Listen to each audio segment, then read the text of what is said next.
Good morning. Welcome back to Pirate Cove, Philippines. Okay, so this is my series on the 13A visa. We've done all the paperwork and now we're at immigration. It's really going to be downhill from here. You are going to have a few visits, but none of them are very difficult at all. And like I said, the paperwork was the real chore in preparing to do this.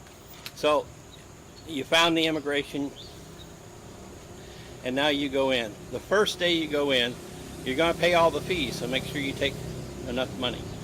And be sure to take your wife. If any of the forms possibly are wrong, they want to do a correction, they don't like the way this was done. Not saying it will, but anything can happen here. It's the Philippines. Make sure she's with you because she's going to need to sign. Okay, so they're going to look it over. They'll have you sign all the papers. And they'll have probably send it by a couple windows to have a couple other people go over it just to make sure, okay? And then they'll send you to the cashier window, okay? And at the cashier window, they're going to give you an official receipt, okay? OR, you'll hear this all the time here if you haven't been in the Philippines. They live and die by the ORs here. Always keep these. For anything you got going on, whether you're buying a computer or anything else, make sure your warranty's on here. But for immigration, definitely, okay, the OR is all part of the process here. And this for first time in was $11,100. Now that's going to vary a little bit because you have the 50 US dollars that are paid for the ACR card, which they convert into pesos, and the exchange rate could be a little bit different. It's about the same as it was 2 years ago when I did it, so it's going to be real close to 11,100. And it's actually broken up on two receipts because you have the express lane fee. In the case of this one, it's 2,500. Express lane, 500 pesos times 5, okay? So it all comes to 11,100. Now, what's important on here is that on the bottom, they're going to give you two different dates for interviews. You only go to one interview, but it gives you the option for either one of these days. It has the time listed on it also. Okay, so you definitely have to make this interview. You don't want to miss it. So you might want to go to the first one in case something happened, okay? And definitely your wife is with you for this one because they're interviewing both of you, okay? So like I said, they give you the option. You don't have to tell them what day. You just show up on either day, okay? You don't have to give them notice ahead of time. In the case of mine, it was Monday. Oh, and this was put in on the April 11th, and my interview date option was Monday the 17th and Wednesday the 19th, both at 10 a.m. Okay, so real easy. In the case of going to Manila, like I did, you go up to 4th floor, you just check in at this office they give you a room number. They send you over to another office just down the hall. You check in with her, and usually you put your name up on a list outside. And within about 15 minutes, they called us in. The interview was simple. I said earlier in the videos, 3 questions. Where did you meet? And how do you provide income? They didn't ask for paperwork. They just asked you to answer the question. And they asked us where we live or where we were married. I believe where we live, okay? That was it. Like I said, they see these people all the time. They pretty well know what's going on, okay? And that was it. So we were in and out less than 5 minutes for the interview. Okay, now on this time for the probationary, the next thing you do, in the case of Manila, you go back down to the 1st floor and you got to go over and get fingerprint and a biometric fingerprint and a biometric picture, okay? Now due to Manila having a lot of people having this done, it's not just for the 13A. Everybody that's getting biometrics done. I had to wait about 2.5 hours to get this done. If you're at one of the other offices, every office is smaller than the Manila office. So your times are going to vary, probably going to be less than what I did. So altogether, we were there about 3 hours, okay? And that was the longest of any of the trips made there. Okay, so this is your first trip. When you're done with the fingerprint and biometrics, you're done, okay? You go back home and you wait. Now, there is another statement on here, and it says, let me read it. Tentative date of implementation is 24 May. Okay, so they give you a time estimate on here. But now, how do you know if it's right? Okay, I'm going to tell you now. I'm going to go to the website, and I'm going to show you where you check and find your name when it comes up. Okay? Okay, everybody, back here again on the Bureau of Immigration website. This is where you're going to look to see when your 13A has been processed and approved. Just come over on the main page to quick links. They're highlighted in blue. Come down to Visa Application Status, Agenda Verification. Just click on that. And you'll scroll down here and you'll see Agenda 2019. And these are when they come out. And you can see it's every, sometimes 7 to 10 days. The last one, this is March 8th. And the last one out was the 1st. Okay, they're always behind, okay? So the next one may be the 7th, 8th, 9th, but it'll be several days behind before that'll even show up. But I'll just show you what it looks like. This one's very long. Ooh, 137 pages. That's a big one. So you just do a search on here, and it's even easier to do on your smartphone. Just do a search and your name will come up. And now, not all of these are, you can see that these are the different ones. 13A, immigrant by marriage amended. That's the second one you do. Not all of these through this whole list. These pages all are. Anyway, it's got your name. It's got your wife. This is your sponsor, basically. The date it was implemented. Anyway, all you need to do is just see that your name is on here. Okay? Once you're on here, then you're ready to go back. Okay, so you can see now where to find where it comes up.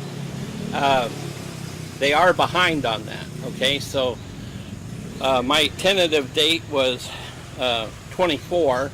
It actually showed up on the 25th.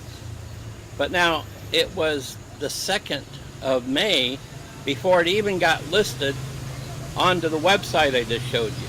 Okay, so the 2nd of May, the next date that showed up on there in the schedule was for 25 May. So they're about a week behind, sometimes 10 days behind, and there's no real schedule on that. So you just have to keep track of it. Of course, I was nervous by this time.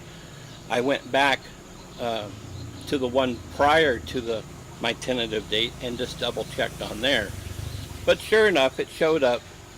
And so at that point, that lets you know you're ready and you can go back in.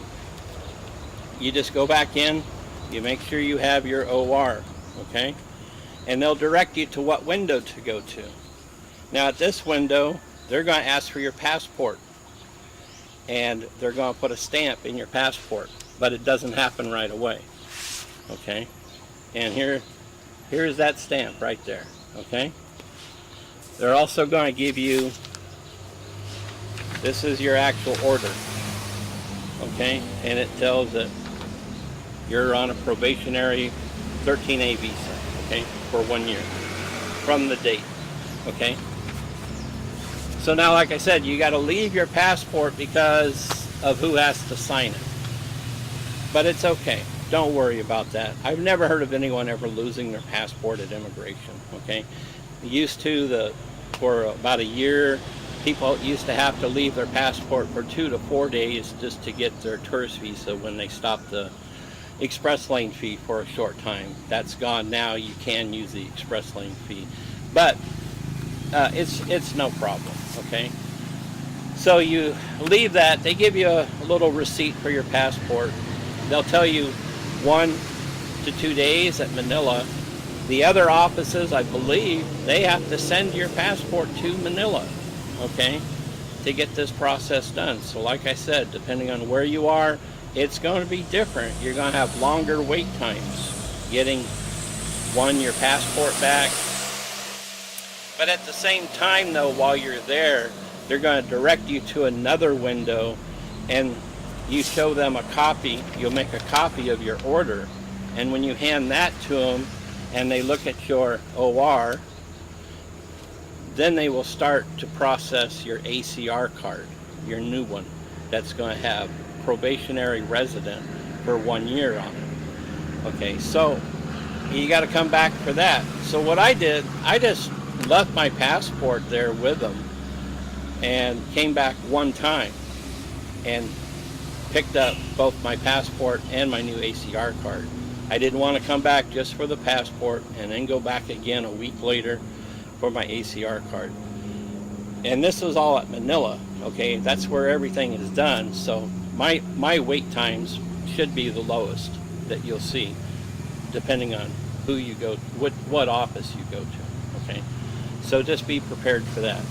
Now, this is why you had to have enough time on your current visa to be able to get through this process. By the time this all happened, I was past that. But what matters is the date of this order. And in the case of mine, it was the 25th of May. So a lot of this process took place after that. I actually went for a while without a passport and without an ACR card that was in effect as a probationary, but it's okay. It's no big deal, okay? So that's it. You got your passport stamp, you got your new ACR card, you're good for a year. But you're going to start your process for what they call amendment to get your permanent. You want to start definitely the paperwork about 9 months later, okay? And you want to apply again the same way, about the same time frame as you did this one. All right, so you'll know the routine because you've been through it already. There are some minor changes to the paperwork and documents, and you won't be doing the fingerprint again, so that's good. And the cost is a little bit lower, a couple thousand less. And I'm going to do a video next to wrap up the entire permanent visa process with one more, just going over those documents and the minor differences on that. Won't need to walk you through it all. Like I said, you're a veteran at it now, you've done it once. So the next time's even easier, and I'll start everybody off on the next video for doing that. One other thing, make sure that you go to the annual report. Okay, now that you are a permanent resident visa, you won't be going to immigration every few months. Okay, starting January 1st through March 1st of each year, those holders of a permanent resident visa must report to an immigration office. It does not have to be a main office or a district office. All the offices take care of the annual report. So the closest one to you, it's real simple. You go in, you hand them your card, and you pay 310 pesos. They give you an OR receipt, and make sure you keep them, and you're done. You're done for the whole year, okay? You'll do this every year from now on while you're on the permanent resident visa, okay? So don't forget to do that. And if you're about coming up on the amendment time to amend yours from probationary to permanent, check out my next video and I'll show you the minor changes that are on that, and you can get right through that one real easy. All right, everybody, thanks. Please like and share and subscribe if this channel is working for you, okay?